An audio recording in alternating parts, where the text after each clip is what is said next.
ॲग्रो1 top 20 news. Kolhapur शेती उत्पन्न बाजार समितीमध्ये आज कांद्याच्या दरात सुधारणा झाली आहे। उत्तम प्रतीचा कांदा हा 100 रुपये प्रति क्विंटल त्या दरामध्ये सुधारणा झाली आहे। तर मागील आठवड्यामध्ये कांद्याचे दर 700 ते 750 रुपयांवर होते, ते आज 850 रुपये प्रति क्विंटल झालेत। किमान दर 200 रुपये प्रति क्विंटल राहिलेला आहे। आज कांद्याची 11,000 पोती आवक झाली होती आणि त्याचबरोबर बटाटा दर 800 ते 1500 आणि लसूण दर 2000 ते 4500 रुपये प्रति क्विंटलच्या दरम्यान झालाय। राजेंद्र हंकारे, साम टीव्ही, कोल्हापूर। सांगलीच्या विष्णू अण्णा फळ आणि भाजीपाला मार्केटमध्ये आज बटाट्याच्या 2187 क्विंटल आवक झाली आहे। तर बटाट्याला 600 रुपये ते 1150 रुपये दर मिळालाय। कांद्याची 2780 क्विंटल आवक झाली असून दर हा 300 ते 950 रुपये मिळतोय। तर कांद्याचे दर स्थिर आहेत। विजय पाटील, साम टीव्ही, सांगली।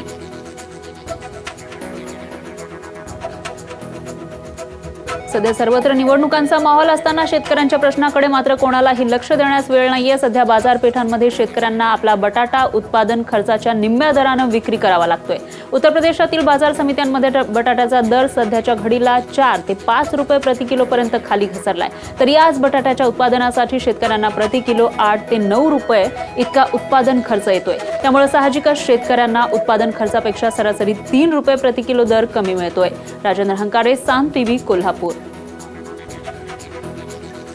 सांगलीच्या कृषी उत्पन्न बाजार समितीमध्ये हळदीची 20,367 क्विंटल आवक झाली आहे आणि हळदीला 6,1100 रुपये दर मिळतोय। तर हळदीच्या दरामध्ये 400 रुपयांनी घसरण झाली आहे। सांगलीची बाजारपेठ हळदीसाठी प्रसिद्ध आहे, मात्र यावेळेला हळदीच्या दरात घसरण झालेली पाहायला मिळते। विजय पाटील, साम टीव्ही, सांगली। बुलढाण्यामधील कृषी उत्पन्न बाजार समितीमध्ये भाजीपाल्याची आवक ही सुमारे 130 ट्रक झाली होती आणि दुष्काळी परिस्थितीमुळे भाजीपाल्याची आवक दिवसेंदिवस घटत चालली आहे। परिणामी विविध भाजीपाल्याचे वाढलेले दर स्थिर आहेत। तर उन्हाळ्यामुळे लिंबाला मागणी वाढल्यानं गोणी मागे 100 रुपयांनी वाढ झाली आहे। ब्युरो रिपोर्ट, साम टीव्ही। आज देशांतर्गत बाजारपेठेमध्ये अंड्याचे घाऊक दर 293 ते 353 रुपयांच्या दरम्यान झालेत। देशाच्या राजधानीमध्ये आज अंडी दर 315 रुपये झालाय। तर महाराष्ट्राच्या राजधानीमध्ये हा दर 335 रुपये आहे। पुणे शहरातील दर 325 रुपये तर नागपूरमध्ये 293 रुपये आहे। सर्वाधिक दर कोलकाता शहरात आहे। तर कोलकाता शहरातील आजचा अंडी दर हा 353 रुपये आहे। सध्या उन्हाचा तडाखा वाढत असल्यानं अंडी दर कमी होतोय। राजेंद्र हंकारे, साम टीव्ही, कोल्हापूर। सध्या केळीच्या दरात मोठी घसरण झाल्याचं पाहायला मिळतंय। प्रतिटन 10,000 रुपये असलेला केळीचा दर सध्या 6 ते 7 हजारांपर्यंत खाली आलाय। त्यामुळे ऊसाकडून केळी पिकाकडे वळलेल्या शेतकऱ्यांचं मोठं नुकसान होतंय। किरकोळ बाजारातील दर मात्र स्थिर असल्यानं ग्राहकांना मात्र याचा काहीच फायदा होताना दिसत नाहीये। तर सध्या दर खाली आले असले तरी उन्हाळ्यामध्ये आणि रमजान महिन्यामध्ये केळीच्या दरात वाढ होण्याची शक्यता आहे। राजेंद्र हंकारे, साम टीव्ही, कोल्हापूर। देशातील बासमती तांदळाच्या निर्यातीत 2019-20 मध्ये 4 ते 5% वाढ होण्याची शक्यता आहे। इराणसह अन्य आखाती देशांमध्ये बासमती तांदळाच्या मागणीमध्ये मोठ्या प्रमाणात वाढ झाली आहे। त्यामुळे मागील 3 वर्षांमध्ये बासमती तांदळाच्या दरातही वाढ झाल्याचं पाहायला मिळतंय। इक्रा या रेटिंग एजन्सीच्या एका अहवालानुसार 2018-19 या आर्थिक वर्षामध्ये भारतीय बासमती तांदळाची निर्यात जवळपास 30,000 कोटी इतकी विक्रमी होण्याची शक्यता आहे। तर चालू आर्थिक वर्षामध्ये यामध्ये आणखी 4 ते 5% वाढ होण्याची शक्यता आहे। राजेंद्र हंकारे, साम टीव्ही, कोल्हापूर। चण्याच्या नोंदणीची प्रक्रिया सुरू आहे। प्रत्यक्ष खरेदीचा मुहूर्त अजून निघू शकलेला नाहीये। तर लोकसभा निवडणुकीच्या धामधुमीमध्ये शेतकऱ्यांच्या या प्रश्नाकडे दुर्लक्ष होऊ लागलंय। शेतकऱ्यांच्या चिंता वाढल्यात। राजकीय पुढाऱ्यांना यावर बोलता येत नसल्यानं त्यांचीही गोची झाली आहे। रब्बी हंगामातील चण्याचं आगमन बाजारामध्ये झालेलं आहे। तर हंगामाच्या प्रारंभीच खरेदी सुरू करावी अशी मागणी शेतकऱ्यांकडून मोठ्या प्रमाणात केली जाते। जयेश कावंडे, साम टीव्ही, अकोला। सांगली नाफेडनं सुरू केलेल्या तूर खरेदी केंद्रामध्ये यंदा केवळ 1200 क्विंटलच तुरीची खरेदी झाली। मागील वर्षीच्या तुलनेमध्ये 12,800 क्विंटलनं कमी आहे। खरेदी केंद्र लवकर सुरू न झाल्यानं शेतकऱ्यांनी कमी दरात बाजारात विक्री केली आहे। त्यामुळे शासकीय तूर खरेदी केंद्रामध्ये तुरीची खरेदी कमी झाली असल्याचं स्पष्ट झालंय। मात्र हरभरा विक्रीसाठी अद्यापही नोंदणी झाली नाही। जत तालुक्यामध्ये 5032 हेक्टरवर तूर पिकवली जाते। तर तूर खरेदी केंद्र लवकरात लवकर सुरू झालं नसल्यानं शेतकऱ्यांना तोटा सहन करावा लागतोय। विजय पाटील, साम टीव्ही, सांगली। अमरावती जिल्ह्यामध्ये गहू उत्पादक शेतकरी संकटात सापडलाय. पाण्याअभावी गव्हाचं पीक सुकत चाललंय. त्याचा परिणाम म्हणून गव्हाचे दाणे बारीक होऊन गुणवत्ता आणि उत्पादनामध्ये मोठी घट होण्याची शक्यता आहे. त्यामुळे गहू लागवडीचा खर्च निघणं ही शेतकऱ्याला कठीण झालंय. या पिकाला कमीत कमी 7 ते 8 वेळा पाणी देणं गरजेचं असतं. मात्र यावर्षी पाऊस कमी झाल्यानं या पिकाला पाणी पुरेसं मिळालेलं नाहीये. अरुण जोशी, साम टीव्ही, अमरावती. मागील वर्षीच्या तुलनेत यावर्षी हापूस आंब्याचं उत्पादन 40% घटण्याचा अंदाज आहे. उत्पादन घटल्यानं दरामध्ये मात्र तेजी राहणार असल्याचं चित्र आहे. हापूसच्या एका पेटीचा दर सध्या 6,000 रुपयांपर्यंत आहे. दक्षिणेकडील आंब्याची आवकही कमी असल्यानं यंदा हापूसला मागणीही वाढली आहे. दरम्यान कोकणातून हापूसच्या दररोज 27,000 पेट्या वाशीमध्ये पाठवल्या जात आहेत. यंदा आवकेमध्ये निम्म्यानं घट झाल्याचं दिसतंय. राजेंद्र हंकारे, साम टीव्ही, कोल्हापूर.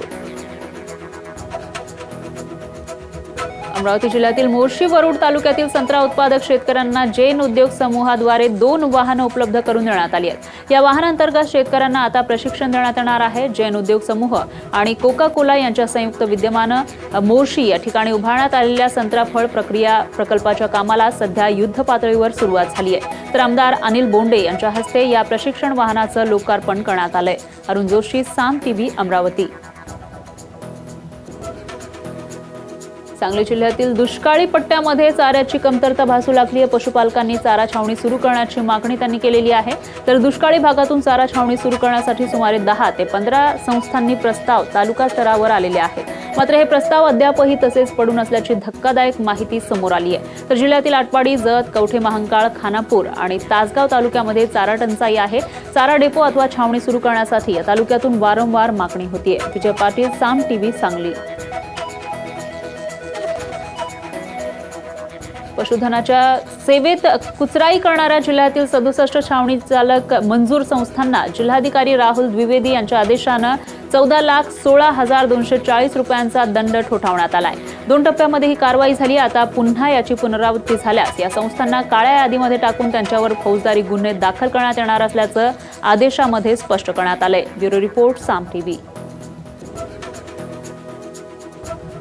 उन्हाची तीव्रता वाढली असतानाच ऐन उन्हाळ्यामध्ये नीरा डावा कालव्यातून आवर्तन सुटल्यानं बारामती इंदापूर तालुक्यातील पाण्याविना जळून चाललेल्या पिकांना जीवनदान मिळणार आहे. हे आवर्तन वेळेत सुटल्यानं शेतकरी समाधानी झालाय. तर या दोन्ही तालुक्यामध्ये समाधानकारक पाऊस झाला नसल्यानं पाण्याची तीव्र टंचाई जाणवू लागलेली आहे.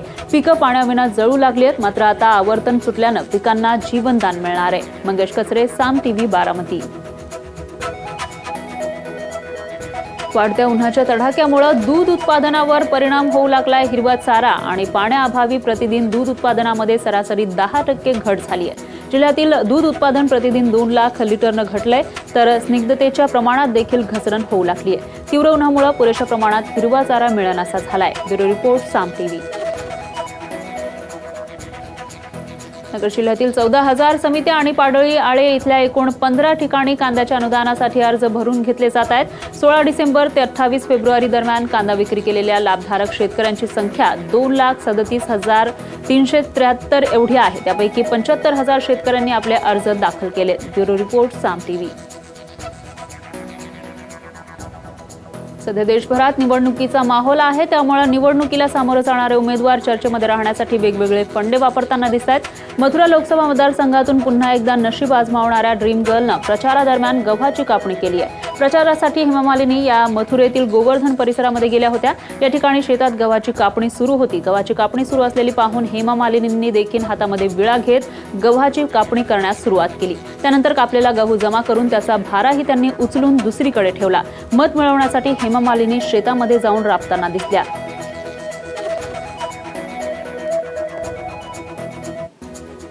सध्या देशांतर्गत बाजारपेठांमध्ये शेतकऱ्यांच्या मालाला कवडी मोल दर मिळत असताना केंद्र सरकारनं चालू आर्थिक वर्षासाठी 6.5 लाख टन डाळींच्या आयातीला मंजुरी दिली आहे. केंद्र सरकारकडून प्रसिद्ध करण्यात आलेल्या अधिसूचनेनुसार 2019-20 या चालू आर्थिक वर्षामध्ये ही आयात केली जाणार आहे. त्याचबरोबर देशांतर्गत बाजारामध्ये जेव्हा तुरीचा तुटवडा निर्माण झाला होता तेव्हा केंद्रानं मोझांबिक राष्ट्राकडून 2 लाख टन तुरीच्या खरेदीसाठी करार केला होता.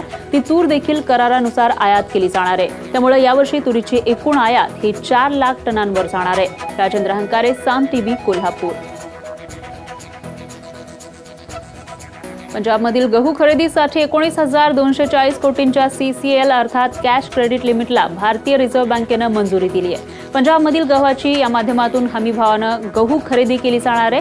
तर पंजाब सरकारनं 2019-20च्या चालू रब्बी हंगामामध्ये हमीभावानं 130 लाख टन गहू खरेदीसाठी कॅश क्रेडिट लिमिटची मागणी केली होती. दरम्यान केंद्र सरकारनं 2019-20 या चालू वर्षीच्या रब्बी हंगामामध्ये गव्हासाठी 1840 रुपये प्रति क्विंटल किमान आधारभूत किंमत निर्धारित केली आहे, जी मागील वर्षीच्या हंगामामध्ये 1735 रुपये एवढी होती.